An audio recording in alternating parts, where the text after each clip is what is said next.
Segundo Reis, capítulo 6, que diz: os discípulos, falou Eliseu...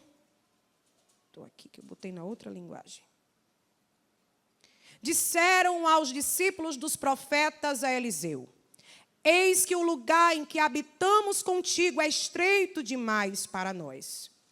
Vamos, pois, até o Jordão, tomemos de lá, cada um de nós, uma viga, e construamos o lugar em que habitemos. Respondeu ele: ide. Disse um: serve-te de ires com os teus servos. Ele tornou: eu irei. E foi com eles. Chegados ao Jordão, cortaram madeira. Sucedeu que, enquanto um deles derribava um tronco, o machado caiu na água e ele gritou e disse: ai, meu senhor, porque o machado era emprestado. Perguntou o homem de Deus: onde caiu? Mostrou ele o lugar. Então Eliseu cortou um pau e lançou ali, e fez flutuar o ferro. E disse: levanta-o. Estendeu ele a mão e o tomou. Amém? Preste atenção aqui. O tema dessa festividade é frutificar. E quando eu recebi o tema, eu comentei com a pastora Clarice que eu acho que esse ano eu já preguei uns 5 a 6 congressos nesse tema. E, nesse ano, em igrejas em lugares diferentes, fora os outros congressos que a gente não prega, mas que a gente vê alguma foto em rede social e vê que a temática é sobre isso. E a gente consegue entender que é a voz do Espírito direcionando a igreja para esse tempo. Não é coincidência e nem é moda. É a voz do Espírito direcionando a igreja para um tempo de frutificar, na qual se é necessário. Então, quando eu recebi esse tema da pastora Clarice, eu disse: Senhor, de fato, teu Espírito está trazendo um despertar para a tua igreja, a toda a igreja, não só aqui, sobre a necessidade de sermos produtivos junto ao reino, de despertarmos, de frutificarmos na obra do Senhor com toda excelência e com toda alegria. Não somente frutificar, mas frutificar em um padrão bíblico. Esse é o nosso grande desafio. Não é frutificar de maneira desordenada, porque se você pega, irmão, uma espécie e ela sendo ali adulterada, ela é capaz de frutificar em um tempo diferenciado daquele que frutifica em uma maneira natural. Os seus frutos podem ser adulterados, recebendo alguma substância, pode ter uma frutificação, mas totalmente diferente.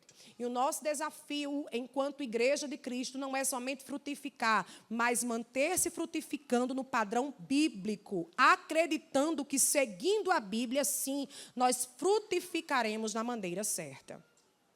E quando a pastora mandou para mim o tema, ela passou para mim o tema, eu vi que em Gálatas capítulo 5, a carta escrita aos Gálatas, Paulo estava falando sobre paternidade, sobre vida com Deus, sobre frutificar, sobre vida na graça, sobre um padrão, de fato, do que é viver segundo o Espírito, sobre entender o que é a adoção, o que é a paternidade de Deus. Mas o sentido de frutificar traz uma ideia de crescer, traz uma ideia de crescimento. E nós não estamos falando somente em povo, a gente está falando de crescimento de vida com Deus, de maturidade de fé, no exercício da prática da fé. E é sobre isso que eu quero falar, e eu não quero fugir dessa ideia, dessa temática que o Espírito Santo de Deus colocou para essa igreja. E aqui nesse texto, o Espírito me fez encontrar isso, e eu quero dividir com essa amada igreja essa noite, em nome de Jesus. Amém. Quando a gente fala de aperto, quando a gente fala de lugar apertado, traz uma ideia de aperreio, alvoroço, incômodo. Eu não sei você, mas eu, Rebeca, tenho um problema sério com lugar apertado. Ninguém me chama para lugar apertado, calorento, cheio de gente, agoniado, onde um bate no outro, que eu não vou, irmão. Pode estar dando dinheiro que eu não vou. Porque lugar apertado demais, lugar que está ali oprimindo demais, traz uma ideia para nós de desconforto. falar sobre o termo aperto. Alguém está em aperto, traz para nós uma ideia de escassez, de dificuldade. Ninguém entende esse termo aperto em um lado positivo. Você concorda comigo? Sempre é uma ideia de dificuldade. Mas, quando nós olhamos no contexto bíblico de um Deus que trabalha diferente das nossas interpretações, a gente vai ver que Deus é aquele que também usa situações de aperto para gerar um lugar largo e amplo. Deus é aquele que usa a situação de aperto para fazer com que um poço que estava entulhado há muito tempo seja desentulhado, passe a dar água, outro poço seja abençoado, até que um novo poço ali seja cavado e a água gere. Ninguém encontre mais esse poço para tapá-lo, assim como foi com Isaac. O texto que nós lemos aqui fala de dias de aperto. Fala de dias na qual o incômodo chegou na escola de profetas. Quando nós falamos de Eliseu, nós sabemos bem que foi servo de Elias e tem como protagonismo profético aqui nesse livro do 2º Reis, 1º Reis, traz como protagonista profético Elias. E Elias teve como servo Eliseu, nós conhecemos, e no capítulo 2 de 2º Reis, agora essa transição acontece ali no meio do Jordão, aonde Elias ele é levado por meio de carros e cavaleiros, ele agora é transladado aos céus, sem provar da morte, e nessa ida, Eliseu recebe a capa profética, que não tem nada a ver de uma entrega de unção. Ora, não tinha como Eliseu entregar aquilo que não era dele, a unção não é nossa, é de Deus, a gente é apenas depósito de unção, não é? A unção é de Deus. Mas receber essa capa profética da chamada unção dobrada traz uma ideia do ministério profético. Essa capa era a capa de honra profética, na qual Israel reconhecia por meio daquela capa, já conhecia Elias como profeta. Agora Eliseu tomando essa capa, agora ele assume o protagonismo profético em Israel. Saindo dali do Jordão, ficaram alguns ali à beira do Jordão que não quiseram entrar, que não quiseram seguir Eliseu, agora entenderam que Eliseu entrou no Jordão de uma maneira e saiu de outra. Ele entrou como aluno e agora saiu como um professor da escola de profetas. Agora, saindo com essa capa, ele agora não herdou somente uma capa, ele herdou uma responsabilidade do cargo profético em Israel. Com essa responsabilidade, ele herdou agora a liderança da escola de profetas. Agora, a escola que antes era liderada por Elias, agora recebeu a responsabilidade. Agora, Eliseu recebeu a responsabilidade de ser o líder dessa escola. Não era somente uma capa, não era somente um eis que te digo, havia uma autoridade, havia um peso profético na vida de Eliseu, e ele agora também recebeu a responsabilidade de ser o professor, o líder dessa escola de profeta. Quando nós falamos dessa escola de profeta, a gente amplia a nossa visão para o entendimento de que não era uma escola que ensinava homens a profetizar. Não era uma escola que se ensinava a profetizar. Era uma escola que se ensinava sobre a lei para aqueles que queriam profetizar, vivessem de acordo com a lei. Porque o entendimento que se tinha aqui é, antes de se profetizar, tem que ter uma vida digna para se profetizar.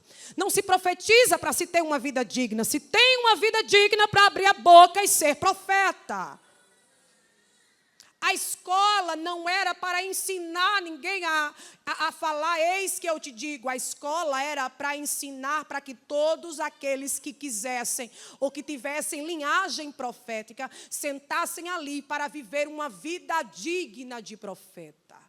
Ainda que nunca profetizasse, O que era mais importante não era profetizar, era viver uma vida digna, que se um dia Deus quisesse usar, estava pronto para isso. O bom da escola de profeta não era ser um profeta, era viver uma vida toda com uma vida digna, que se Deus quisesse levantar um profeta, podia olhar para aquela pessoa, você entende?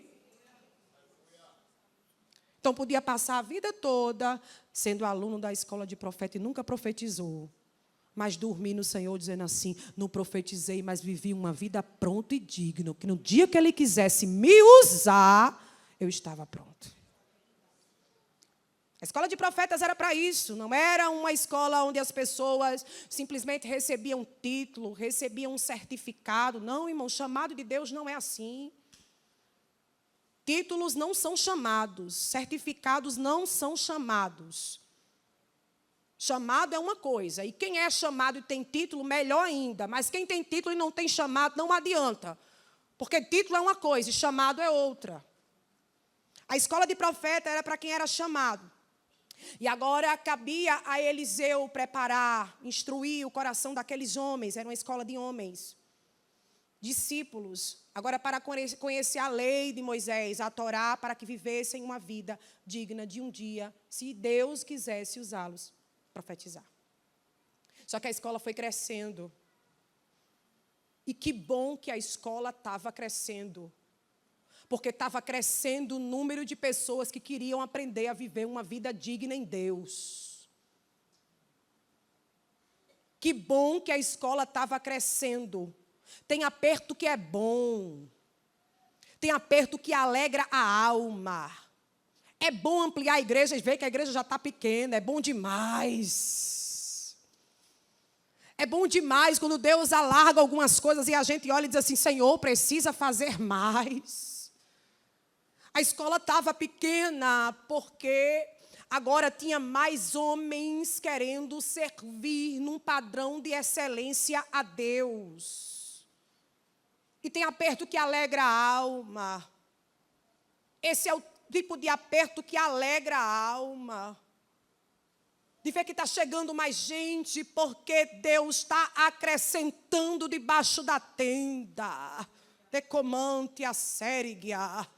Está chegando mais gente, porque Deus está acrescentando debaixo da tenda. Eu vou repetir isso mais uma vez, para que você se aproprie dessa palavra. Está chegando mais gente, porque Deus está se manifestando debaixo da tenda. Vai chegar mais gente, porque Deus está se manifestando debaixo da tenda.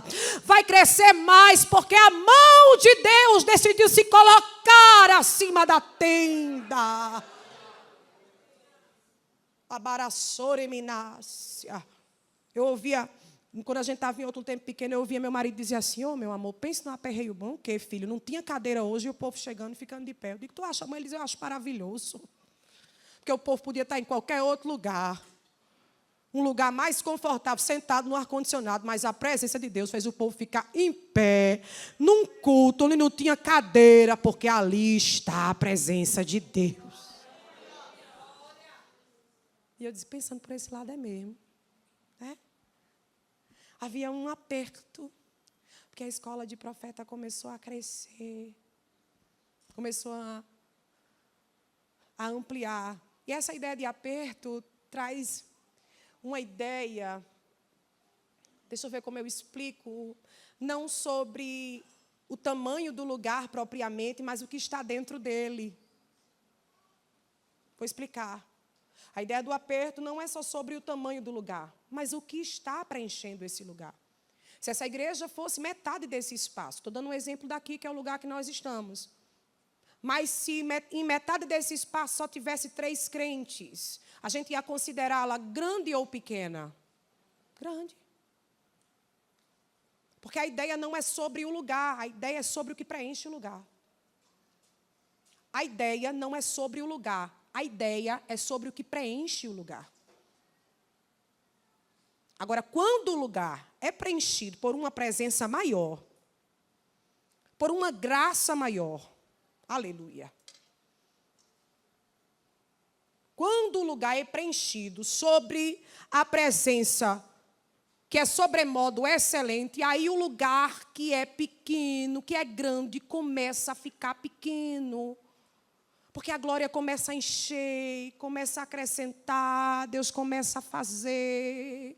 Eu estou trazendo essa mensagem introdutória para que você entenda que nem todo aperto é ruim. Deus está fazendo algumas coisas para que coisas maiores comecem a chegar na tua vida. Deus está apertando algumas coisas para que coisas maiores comecem a acontecer. Deus vai tirar alguém da linha do medo de frutificar, vai desembarcar vaso, vai entregar talento novo dentro dessa casa. O tema não é para carregar na camisa vestida somente, é para Jeová entrar, abrir essa porta dessa alma, dar uma sacudida nas mulheres, nos homens, nos obreiros, nos jovens, nos adolescentes, nos anciãos. Glória, recanto. Eu sinto graça de Deus aqui nessa noite, irmão. O Espírito vai entrar com a autoridade da alma de alguém aqui para frutificar, vai tirar da linha do medo, da insegurança, da vergonha. Deus vai fazer muita coisa grande aqui. É bonito ver gente que já profetizar. Você vai começar a ver gente que nunca profetizou aqui, começar a profetizar. Recomante a série, que é muito bonito. Ver Deus usar gente que você já sabe que usa. Mas preste atenção, Igreja Evangélica da Torre, vocês vão começar a contemplar aqui. Guarde a noite desse dia, eu estou aqui como profeta de Deus. Vocês vão começar a ver aqui dentro dessa casa, dessa tenda, dessa escola de profeta. Vocês vão começar a ver aqui, profetizar quem nunca profetizou. Deus vai começar a sacudir. Deus vai dar uma sapecada de fogo em gente que nunca desceu no mistério. Jeová vai mergulhar. Olhe, preste atenção aqui. Eu sei que a igreja é pentecostal. Eu estou aqui como profeta, mas Jeová vai pegar uns cru, vai dar uma mergulhada num caldeirão de poder. Eu só não sei quem é, mas é para você mesmo, viu, santo? É porque tem gente que vem, congrega aqui, mas ainda fica, eu não sei para que isso. É você mesmo, viu? Vem, gosta. Tu congrega lá porque não? Porque eu gosto do pastor Wellington, eu gosto da pastora Clarice, eu gosto, mas eu ainda fico meio assim, é você mesmo. Jeová vai te mergulhar num caldeirão de poder tão grande. Recou decante biofá, recou premédia. Guarde a noite desse dia, recou biofá, abacérgia.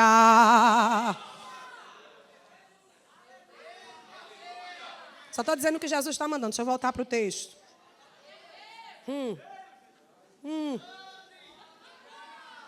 Glória. Bendito. Adore a Jesus aí, vá. Por alguns segundos, entronize a presença dele nesse lugar.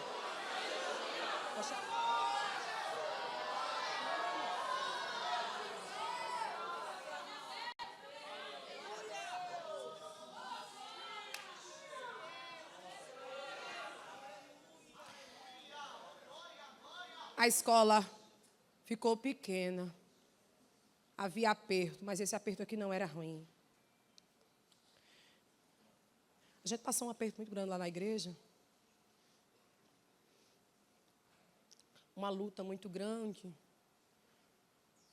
que eu não posso trazer em detalhes, não é por não poder dividir com os irmãos, mas eu sei que é culto de festa, está sendo transmitido, a gente precisa se resguardar. Mas de algumas perseguições acerca do lugar onde nós estamos.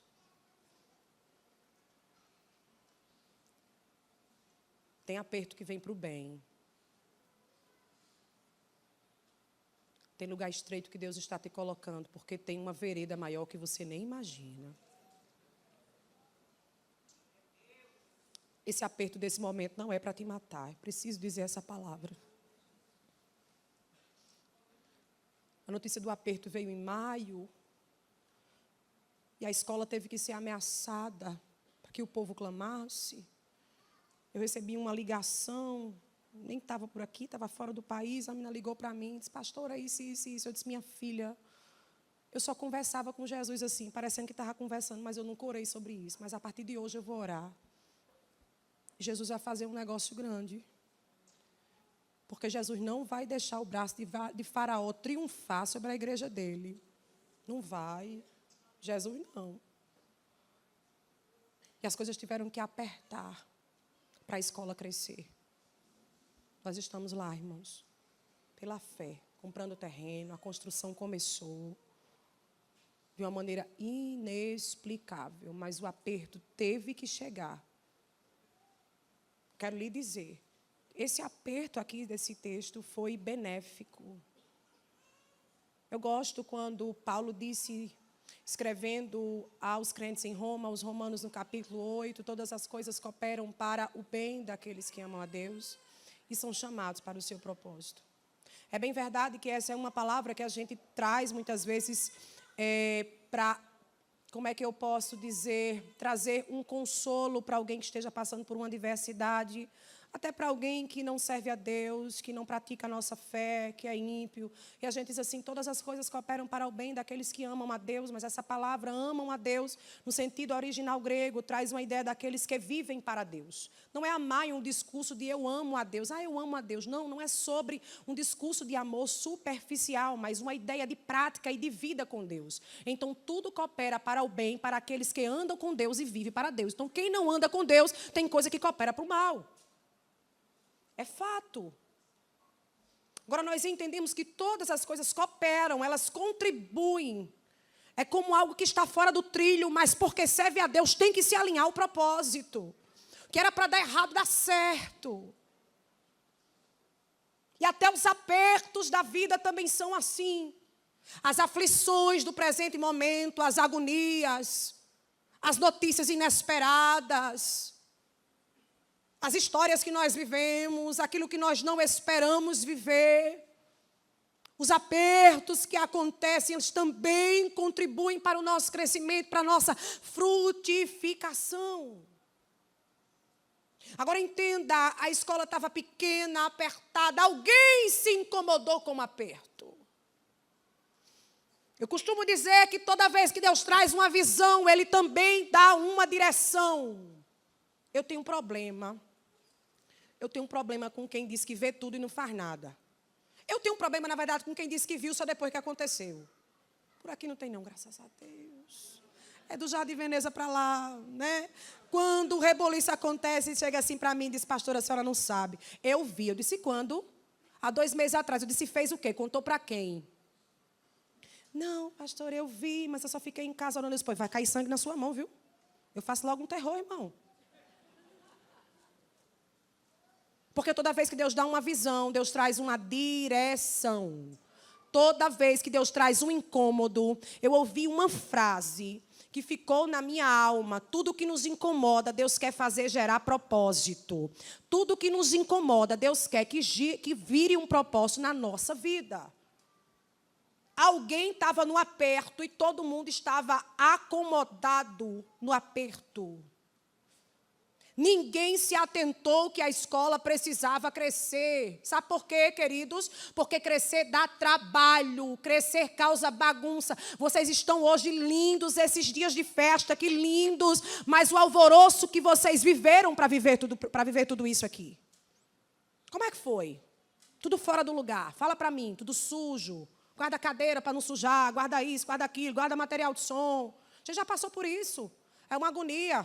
Sobe instrumento, desce instrumento, liga, não sei o que, o cabo dá errado. Uma luta, irmão. Uma luta. Porque frutificar exige passos. Crescer exige passos. Crescer em Deus exige uma atitude de fé. O lugar era apertado, mas ninguém se atentou que precisava crescer. Até que um deu um brado dizendo, vamos crescer.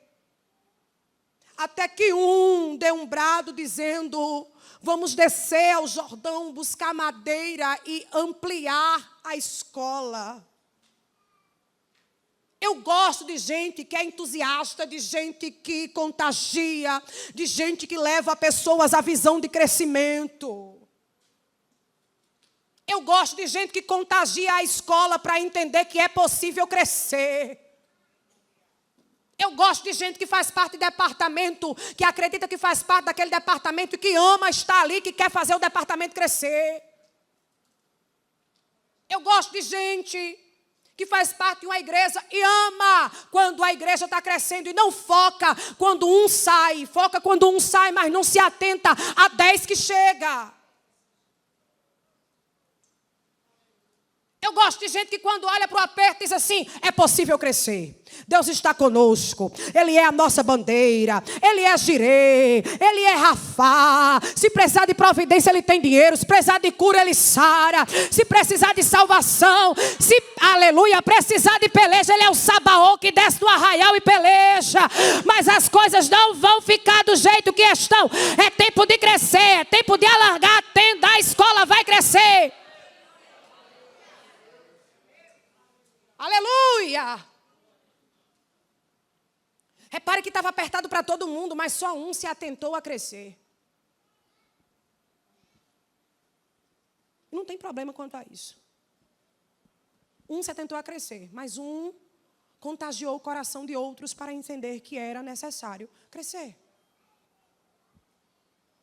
A mente de todo mundo mudou, dizendo assim, poxa, é mesmo, é possível. A gente desce ao Jordão, pega a madeira, alarga a tenda e dá tudo certo.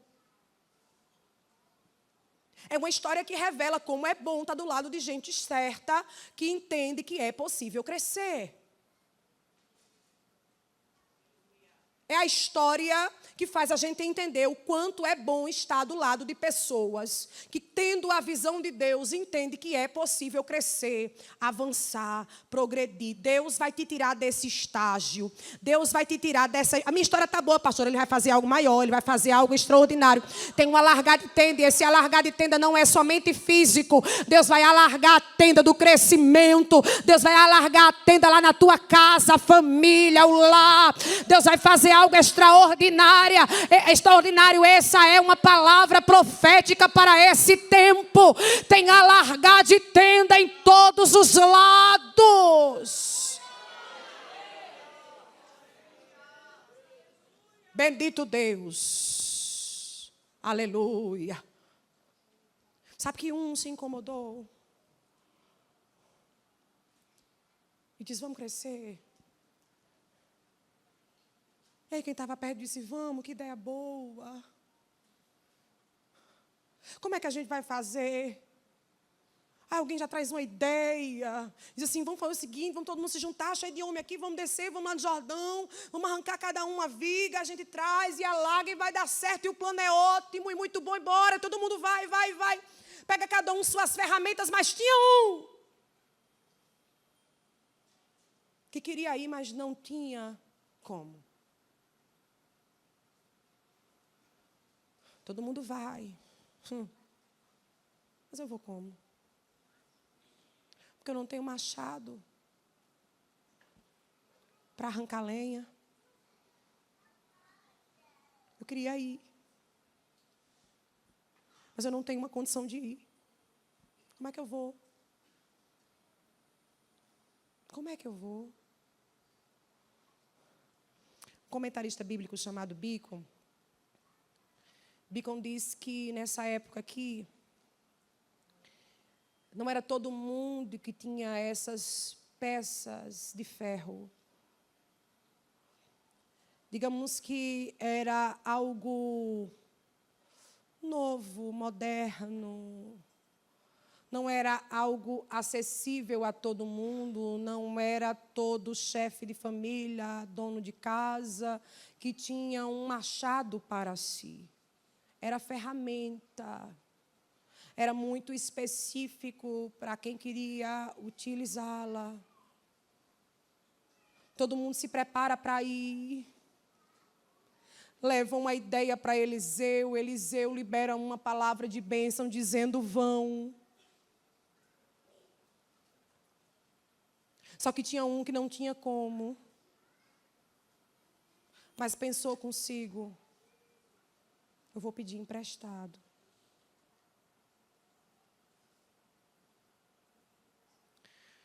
É melhor ter um coração disponível para ir do que ter um machado e não descer. Vou dizer isso para você de novo. Porque isso dá umas apertadas na alma da gente, sabe? Tem gente que tem machado e não desce. Tem gente que não tem machado, mas tem vontade de ir. Tem gente que tem talento, mas não desce para pegar a viga para a escola crescer. Mas Deus não vai deixar mão de quem deseja descer para o Jordão vazia. Deus vai providenciar machado na mão de quem está vazio. Comante, reminar, a sérigia. Deus vai providenciar machado. Quando eu falo de machado, eu falo de talento, condição, possibilidade. Recodemidia sérigia. Tem gente que tem machado, mas não desce. Mas tem gente que não tem machado, mas tem um coração disponível. E Deus vai começar a levantar nesse tempo quem não tem machado. Deus vai entregar machado na mão de quem não tem. Deus vai começar a fazer uma reviravolta para que quem tem machado entenda que a obra não depende da ferramenta de ninguém. A obra é dele. Quem não tem machado, ele entrega. Quem não tem talento, ele entrega. Quem não canta, ele bota para cantar. Quem não prega, ele bota para pregar. Quem não sabe abrir a boca para orar, ele bota para orar. Quem não sabe falar em mistério, ele desce com línguas repartidas como de fogo. Quem não tem machado, ele vai providenciar. E quem tem não quer descer para crescer, vai ficar sozinho com o machado na mão. Porque é tempo de crescer, de frutificar, de avançar.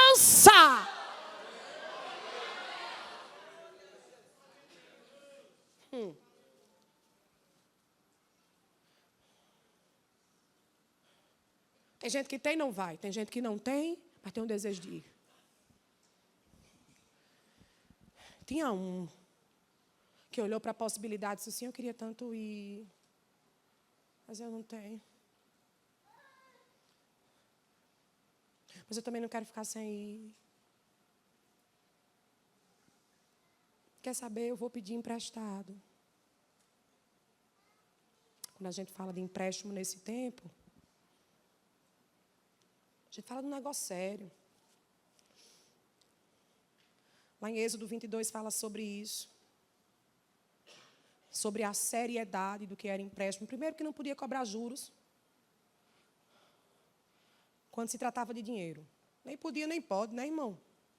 Oxe, pode não.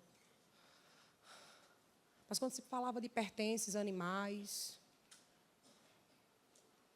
a gente não empenhava só um bem, a gente empenhava um nome.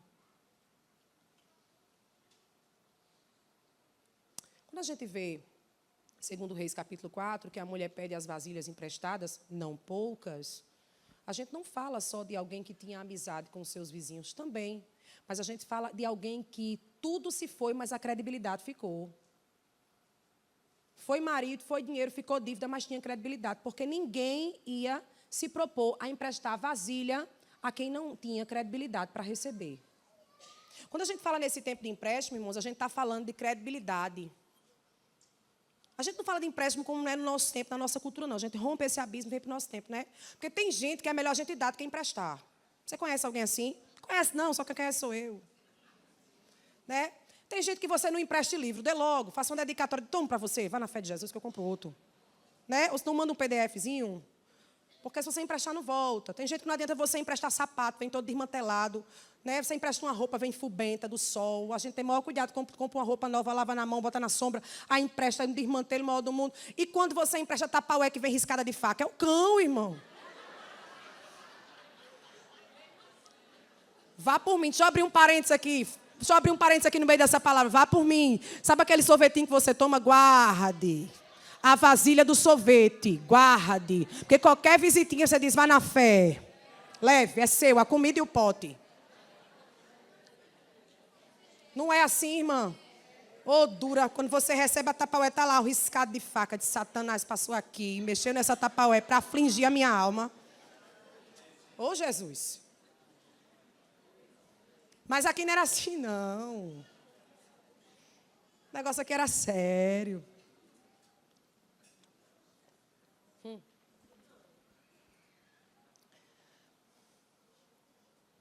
Só se emprestava algo para alguém que tinha credibilidade no meio do arraial. Estou falando de alguém que não tinha um machado, mas tinha credibilidade, tinha caráter. Deu para entender? Não tinha talento, mas tinha caráter. Vale mais, não vale? Não vale mais, não vale? não tinha um machado na mão, mas podia pedir emprestado a quem fosse, porque tinha caráter no arraial de Israel para isso. Sabe? Segunda coisa.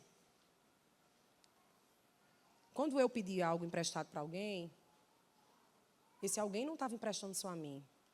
Eu estava empenhando o nome da minha família. Se eu perdesse o bem que eu estava pedindo ao outro, eu tinha que dar outro bem. Se eu não tivesse, a capa, o lençol de que se dormia era tomado, no pôr do sol era devolvido. Como um sinal de que durante o dia não se iria dormir, mas se iria trabalhar até pagar o bem que se perdeu. Só que perdendo eu um bem, essa conta não seria só para mim. A família na qual teve o seu bem perdido iria olhar para a minha família e iria dizer assim: não empreste nada a Rebeca, nem empreste nada ao marido, nem às filhas de Rebeca, porque todos eles não são dignos de receber um empréstimo. Eu estou trazendo essa fala aqui para você entender que esse machado emprestado de alguém que tinha um coração disponível, mas que não tinha machado na mão, era alguém que não estava empenhando somente ele. Tinha mais gente atrás. Tinha uma família. Era alguém com o coração disponível dizendo: eu quero servir. Aleluia. Era alguém que colocou o nome da família, colocou o seu caráter em jogo. Mas que olhou para todo mundo servindo e dizendo: eu não quero ficar no meio do caminho. Eu não quero ser conhecido como alguém que, enquanto todo mundo desceu do Jordão, eu fiquei só olhando. É nobre. Quando a gente consegue entender o contexto histórico dessa história, a gente consegue entender que é, no mínimo, nobre o que esse discípulo que não tinha machado decidiu fazer. Eu vou lhe dizer uma coisa. Deus costuma honrar quem empenha nome em favor do reino. Deus costuma honrar quem empenha nome, história, família, filho, recominécia, subriminácia, em favor do reino. Deus sabe como recompensar quem se esvazia para tomar um machado emprestado, dizendo: Deus, eu vou ainda que me custe, mas eu não vou ficar sem fazer nada. Deus sabe perfeitamente como recompensar. Eu estou pregando a um Deus que é recompensa na beira do Jordão, e Ele vai se apresentar alguém por esses dias. Ele sabe como, aleluia. Eu tenho uma coisa para lhe dizer: desça ao Jordão com o machado da mão, que o nome da tua família, o teu nome, os teus filhos, o teu caráter, o teu ministério e a tua história na beira do Jordão, Ele cuida. Pega o machado e desce, não para de trabalhar. Enquanto você desce com o machado na mão, quem cuida do teu nome é Ele, quem cuida dos teus filhos é Ele, quem cuida do teu trabalho é Ele, quem cuida da igreja é Ele. O que a igreja precisa fazer é pegar o machado e trabalhar. Quem cuida é Ele, quem faz é Ele.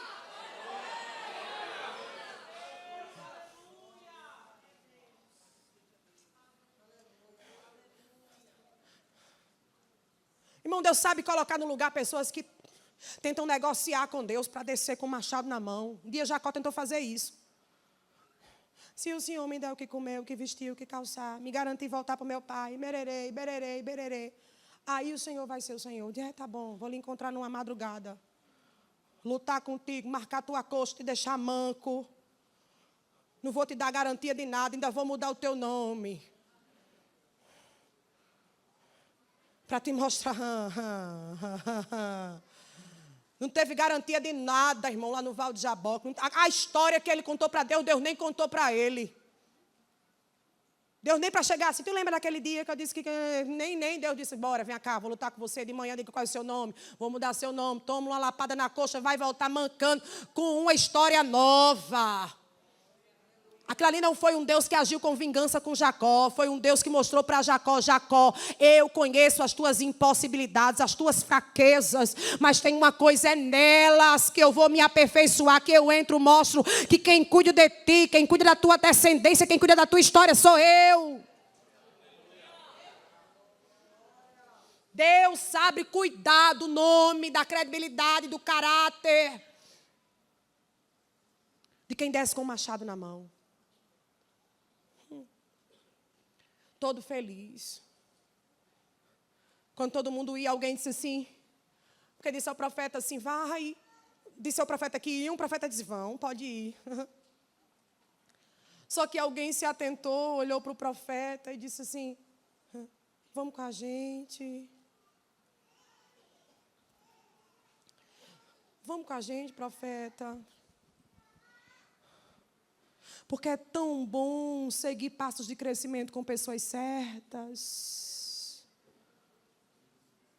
Foi providencial a ida do profeta. Ninguém chamou Eliseu achando que ia perder o machado. Chamaram Eliseu porque era bom ter Eliseu por perto. É bom ter gente que faz gente crescer por perto. É bom ter gente que contagia gente a crescer por perto. Alguém olhou para Eliseu e disse assim, vamos com a gente. Eu não sei porquê, mas eu queria que você fosse comigo, vamos. Vai ter gente certa nesse desafio. Vai ter gente certa nessa nova jornada. Vai ter gente certa nessa nova trajetória. Quem seria problema não desce ao Jordão, mas quem Deus vai usar como solução, refúgio, amparo, vai descer ao Jordão contigo. Tem uma seleção de Deus acontecendo, ainda que você não esteja vendo, oh glória, como o Espírito fala forte isso nessa noite. Tem uma seleção de Deus acontecendo para quem vai descer ao Jordão, porque lá na beira do Jordão vai acontecer algo tão sério e tão extraordinário, que não vai dar tempo para picuinha, não vai dar tempo para indiferença. Vai descer para o Jordão quem é tratado, vai descer para o Jordão quem sabe manusear machado.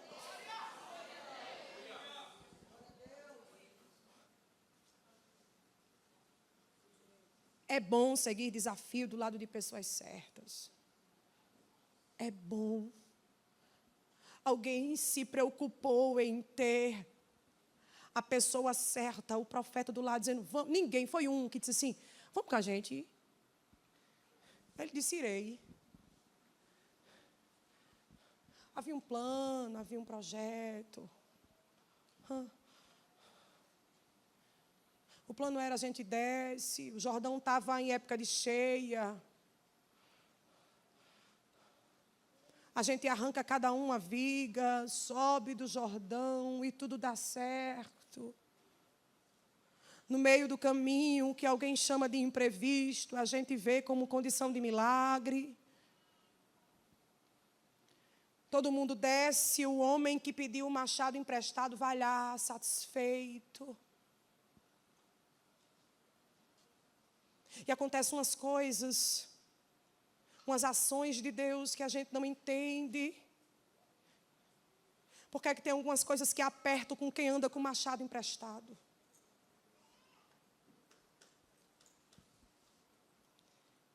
Não podia ter caído a base de ferro do machado de alguém que era dono? Ô, rapaz. Era ou não era? Não era, né? Parece que quanto mais a gente empenha nome, quanto mais a gente empenha caráter, quanto mais a gente empenha história, quanto mais a gente coloca os filhos dentro da obra, parece que as coisas são mais difíceis na hora de crescer. Tem machado que a gente olha, irmão, a gente faz a oração de Lazar e diz assim, Jesus, ali devia ter uns 3, 4 machados em casa, e logo o meu. Né? É assim, né, irmão? Por que é que tem algumas coisas que são mais apertadas? Existem apertos que são externos, mas existem apertos que são aqui dentro. tão feliz, carregando o machado emprestado, um Deus que estava honrando a disponibilidade de alguém que queria servir. E eu quero dizer para você que tem tanta disponibilidade de servir ao reino e tem se colocado nessa disposição, a esse dispor. E parece que as coisas muitas vezes são tão difíceis. Quantas vezes em gabinete eu escuto uma realidade de pastora, depois que eu comecei a servir, parece que as coisas apertaram mais. Parece que as coisas estão tão difíceis, parece que o maligno tem se crescido de uma maneira tão terrível. Parece que tudo está dando errado, parece que as coisas estão se perdendo, trazendo uma confusão no meio da fé, fazendo aquele que serve, aquele que desce ao Jordão com o coração disponível, achar que as coisas estão dando errado por conta disso. Mas eu tenho uma palavra vinda de Deus, de esperança para o seu coração nessa noite, dizendo: o final da sua história não vai ser de mão vazia. Você não será conhecido como alguém que perdeu o machado no meio do caminho. Eu vou repetir essa palavra. Você não vai ficar conhecido como alguém que perdeu o machado no meio do caminho. Ele já está te esperando na beira do Jordão. Ele já está te esperando na beira do Jordão. Quem crê, levanta a mão santa e glorifica. Ele já está, decomanda, entrega a glória, entrega a glória, entrega a glória.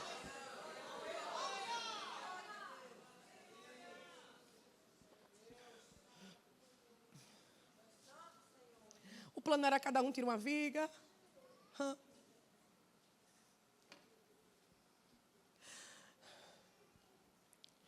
Cada um tira uma viga, todo mundo sobe, dá tudo certo.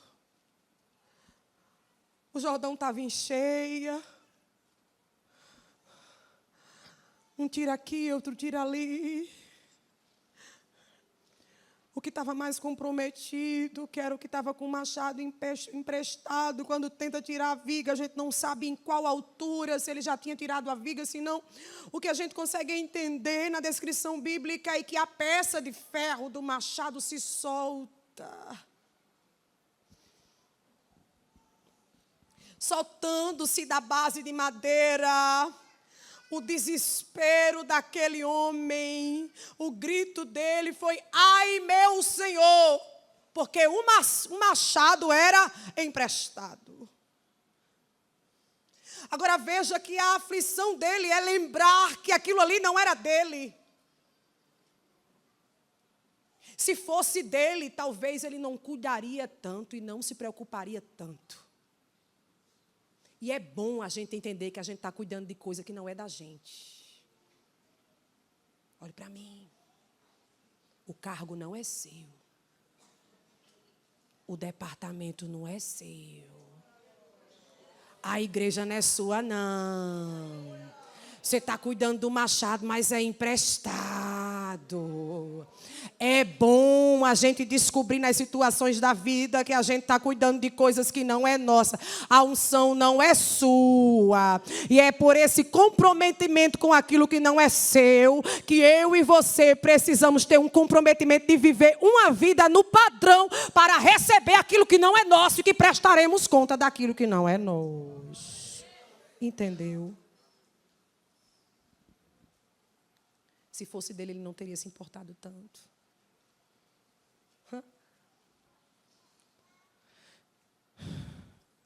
Se fosse dele,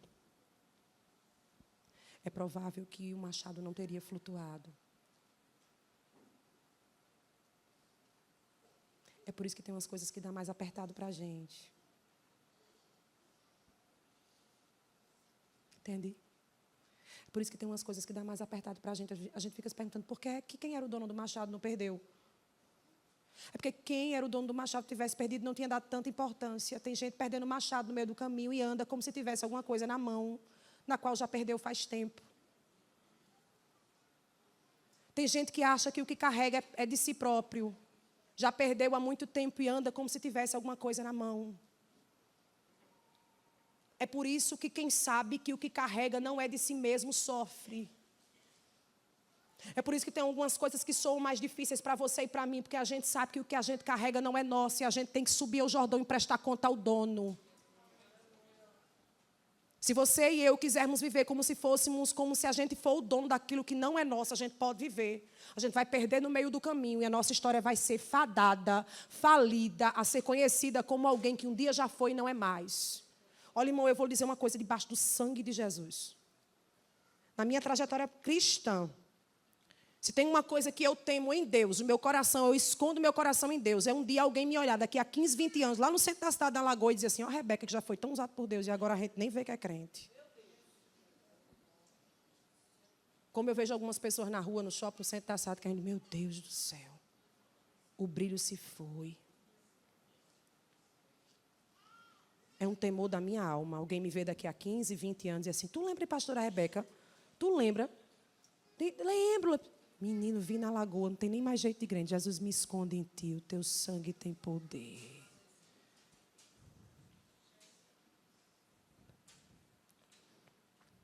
Quero falar. Ele perdeu o machado. Se incomodou porque sabia que o machado não era dele. A aflição dele foi, ai, meu Senhor, porque o machado era emprestado. Quando ele olhou a peça do machado descendo pelas águas, ele não viu só uma peça de machado. Ele viu o seu nome.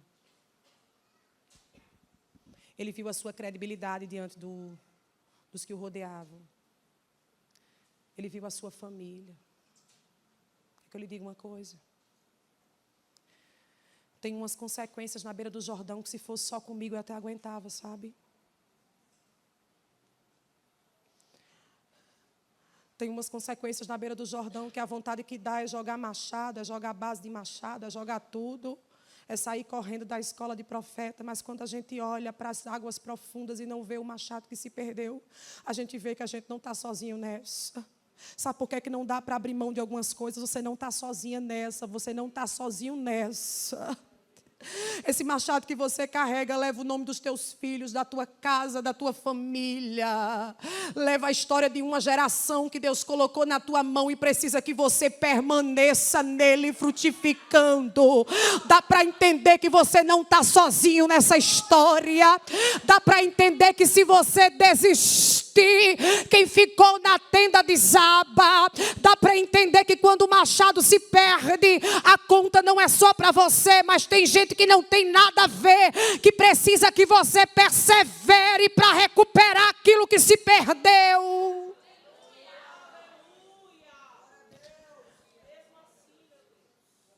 Ai, irmão, tem coisa que se fosse só a gente, no auge do desespero, a gente diz, Jesus, pronto, me mata, me leve para a glória, acabou. É não. É não. Tá bom, Jesus, tá bom, já deu, me mata, me leve para a glória. Jesus diz assim, é assim.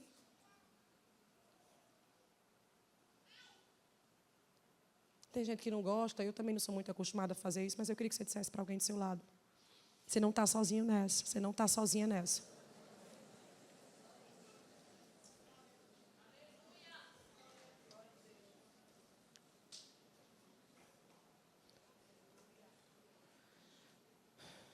Eu não estou falando de alguém que lutou por um machado, eu estou falando de alguém que lutou pela casa.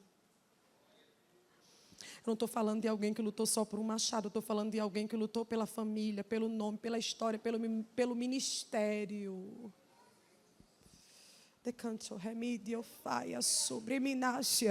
Eu estou falando daquelas orações na beira do Jordão, dizendo, Senhor, chegue aqui, porque se for comigo eu até aguento, mas com os meus filhos não.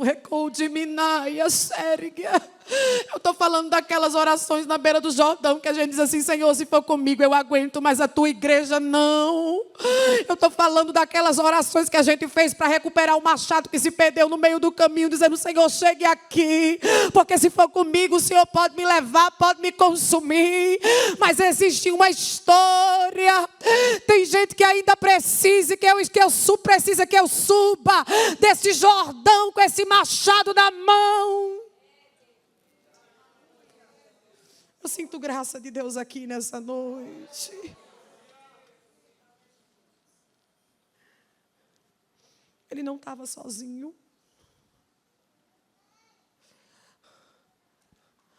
O profeta vem e faz uma pergunta muito enfática, importante para se entender de como recuperar o machado. O profeta não pergunta de quem é, o profeta não pergunta como ele pediu, o profeta diz assim, aonde caiu. Porque tão importante quanto saber que se perdeu é saber aonde se perdeu. Tão importante saber que se perdeu é saber aonde que o machado se perdeu no meio do caminho. Se ele não soubesse aonde perdeu, ele não tinha sido recuperado. Agora entenda que a grande questão não é uma ineficiência do milagre, porque Eliseu poderia ter dito, machado aonde estiveres flutue, aonde ele tivesse, ele iria flutuar. Sim, não é uma ineficiência do milagre, isso não era sobre uma necessidade para que o milagre acontecesse, isso era uma necessidade para que o servo entendesse aonde ele perdeu. Tem gente que perdeu o machado há muito tempo e não sabe aonde perdeu. Tem gente que perdeu o machado no meio do caminho e anda como se estivesse carregando alguma coisa na mão. Quando eu estou falando de perder o machado, eu queria que você ampliasse a sua mente e não trouxesse a ideia de fé ou de queda, de pecado. Não é sobre isso. Eu estou falando de práticas que são perdidas, práticas da fé que são perdidas no meio do caminho. A gente perde o machado quando diminui a nossa vida de oração. A gente perde o machado quando a nossa comunhão é comprometida por coisas passageiras e até levianas desse tempo. A gente perde o machado, querida igreja, quando a gente muitas vezes deixa de estar com a nossa fé operando com coisas que edificam para coisas que não edificam. Eu não estou falando que você não vai ter uma vida social. Eu não estou falando que você não vai ter uma vida comum, como todo mundo tem. Não é carnal, não é mundana, é comum. Mas eu estou falando de que o machado se perde quando a intenção com que a gente recebe o machado é uma e a forma de como a gente trata ele é outra. Tem gente que pede tanto para frutificar, para ser cheio, para ter dom, para ter... Eu encontro nas minhas andadas de agenda aí, eu tenho certeza que pastora Clarice também, com quantas vezes, pastora Clarice, você não encontrou alguém que diz assim, ai, pastora Clarice, como é que eu faço para ser igual a senhora? Quantas? Inúmeras. Quantas vezes a gente não diz, ai, Deus lhe usa tanto, como é que eu faço para ser assim igual a você? Eu estou dando um exemplo delas, mas eu queria estender isso a você também. Sabe?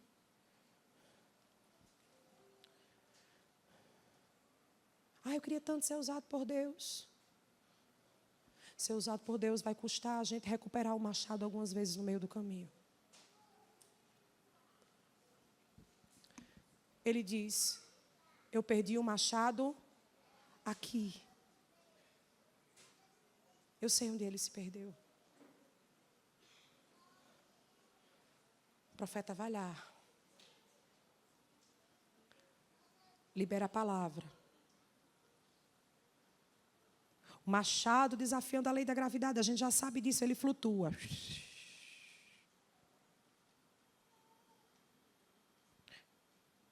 O servo fica surpreso. Era só pegar a peça e colocar na base de madeira.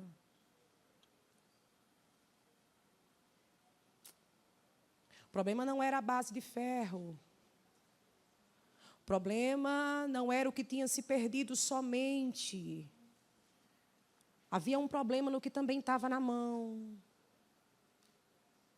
O texto diz que Eliseu pega outro pedaço de madeira e entrega na mão do servo.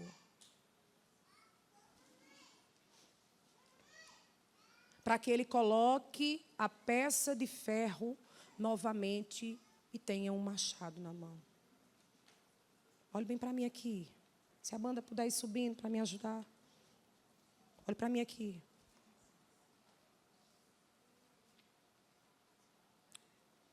Pegar a base de ferro e colocar na mesma base de madeira na qual ele tinha se soltado era esperar um novo problema acontecer. Você concorda comigo? A base de ferro soltou da base de madeira. Elas não estavam combinando. Receber a base de ferro do machado e colocar na mesma base de madeira era esperar mais à frente um novo problema. E Eliseu sabia disso. E na beira do Jordão, Eliseu decidiu resolver um problema de maneira definitiva.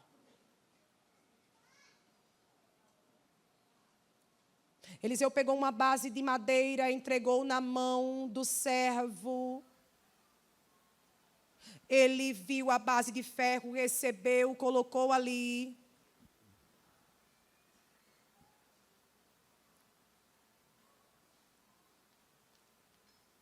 Tem coisa que era para ser problema amanhã.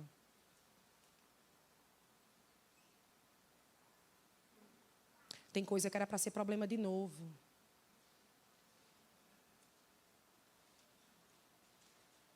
Tem coisa que era para fazer você ficar perdendo o machado no meio do caminho toda hora.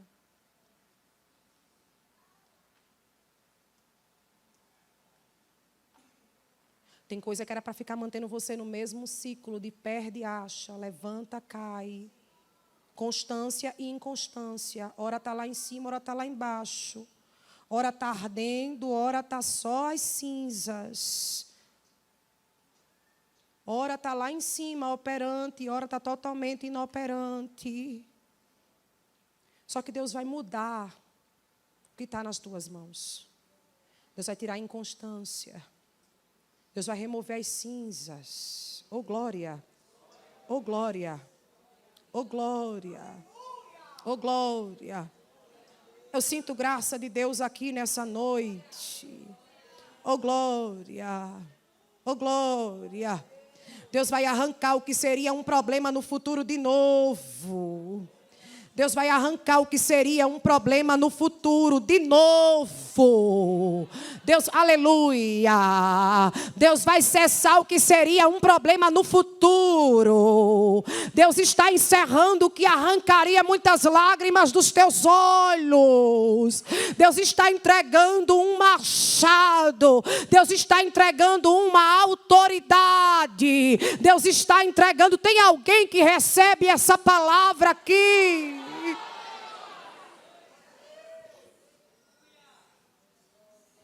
Agora,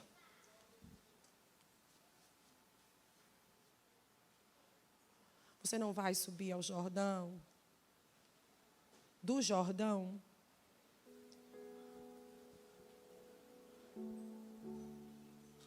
você não vai subir do Jordão só com uma viga.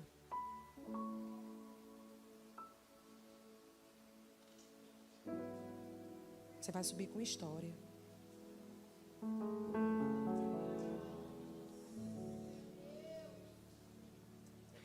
Bendito. Rabi da Galileia.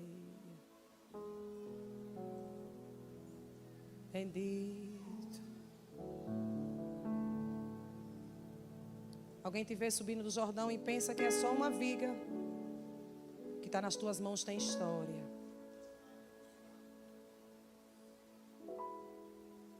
Você pode por alguns segundos entrar na dimensão do trono da graça.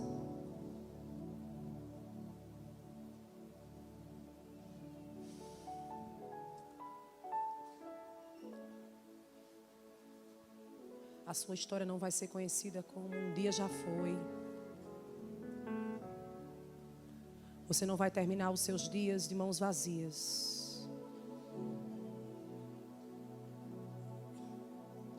Você não vai terminar os seus dias em vergonha. Você não vai ser conhecido como alguém que perdeu o machado no meio do caminho.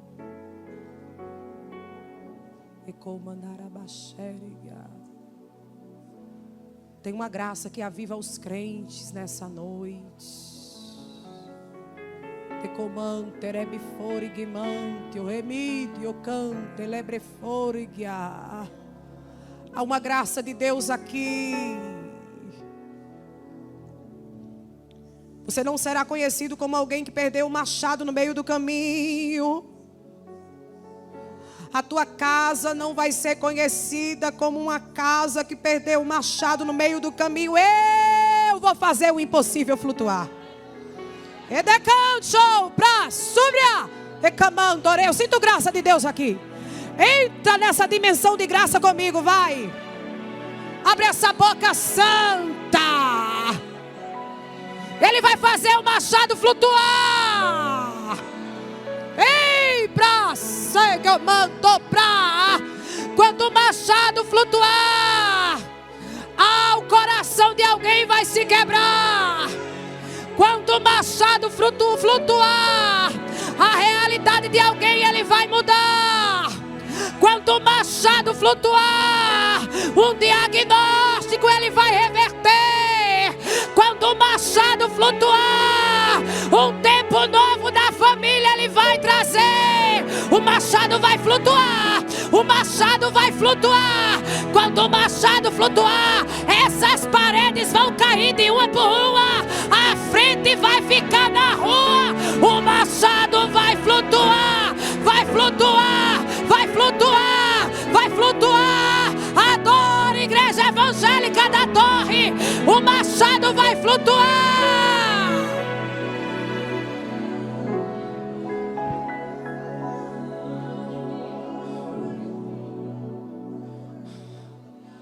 Você pode ficar de pé.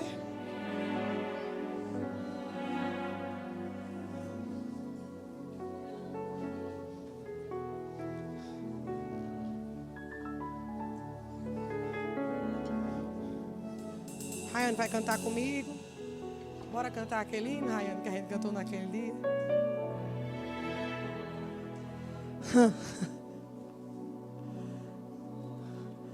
É uma noite de unidade. Se você estiver do lado de uma irmã, você for uma irmã que estiver do lado de uma irmã, pega a mão dela. Se estiver do lado de um varão, você pega a mão dele. Só se for seu marido, seu namorado, seu irmão, né?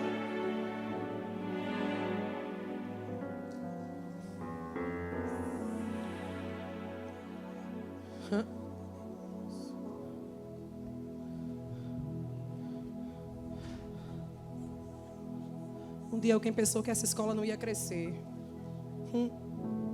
Deus fez o machado flutuar. Outro dia alguém pensou que essa escola não ia crescer. Deus disse, eu faço flutuar de novo. Um dia alguém disse, não passa de uma sala. Ele disse, eu faço flutuar. Recomando, eu reminar, e a série. Um dia alguém disse, não passa de uma tenda. Ele disse, eu faço flutuar. Redobre, fare, gimid, osai, recominebre, a fériga. Um dia alguém disse, é uma obra que não vai terminar. Ele disse, eu faço flutuar. Redei, como, pra, suremina. Retecamancho, reminai, amarasúbria, recamanai, abacériga, recominibi, sai. Um dia alguém pode ter dito, quando a minha for guardada, não vai pra frente. Ele disse, eu faço a obra flutuar. Estou pra sureminácia. Quando alguém disse, está de pé, mas não passa daquilo, ele diz, eu dou crescimento, eu faço o machado flutuar. Deus vai fazer algo maior, maior, maior, maior. Eu quero orar.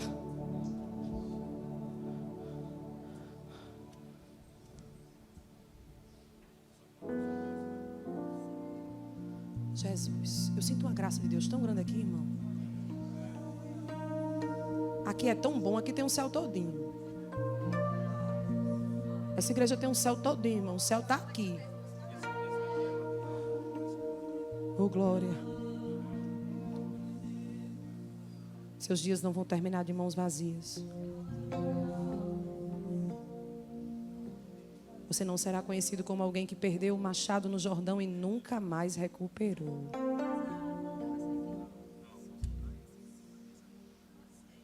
Você não será conhecido como alguém que um dia já desceu ao Jordão com tanto fervor.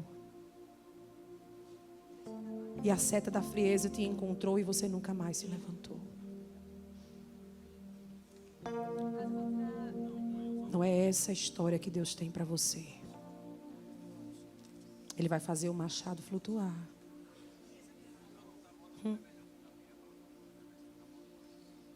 Ele entrega o machado nas nossas mãos nessa noite. Oh, glória. Oh, glória.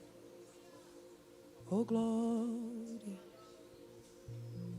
Oh, glória. O general passa em revista neste redecandai. Baixo decantetei sobre Rei manto decante remedio candeleio pra manto remeco manai. Redei minibrio faramancho repleco manto reminibrio cancho replamanai. Edi que midio camancho recanto rebe forge midio tamancho redec midio canto rebre forge. Elebrecou de canto reble fore minaia barachore camanto redecancho. Redecando remenebria fandecando lebrefaia manto redecanto remenebria faia xergue midio cantia. Redecando leminibria faia subricanto remenibio faia sergia. Recanto remidio va general está nesse redecanto leminibrio faramancho. Redecamante leminibrio faia xergue midia subricante reminibio fai. Reorganizando o exército para um redecomancho remidio cantia. Para um tempo chamado crescimento nessa casa. Redecandara barachore menebria. Recominibrio canto replaplaia sore minibrio canto reminai. Recopra mancho reminai. E é necessário que a igreja recanto reminibrio séria. Atenta esteja para o que Jeová vai realizar. Redecamancho repecopra manja reminibria. Recomene uns empecilhos ele está a colocar. Redeconte minibio faramancho recanto reminai. Tem um empecilho que ele vai colocar por terra. Decopra pra subir. Ele começou uma obra, foi recomine feita, mas um outro empecilho se levantou. Ele disse: eu vou colocar por terra. Recomine, uma vitória eu vou assinar. Rechou. Ei, pra sobrecantia.